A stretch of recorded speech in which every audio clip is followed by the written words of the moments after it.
So these are the measurements that you're going to need.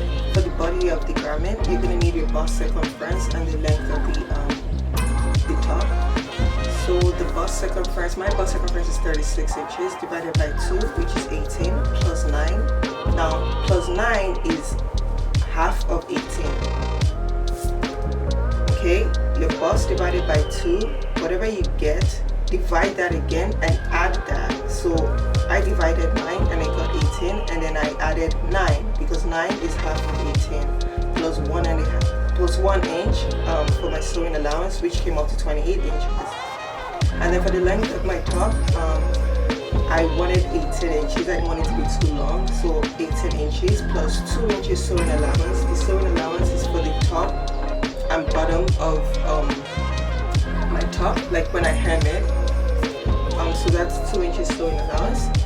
And then my strap length is going to be 20 inches plus 1 inch sewing allowance, which makes it 21. And the width of my strap, which is how wide I want my strap to be, is going to be 1.5 plus half an inch sewing allowance, which brings me up to 2.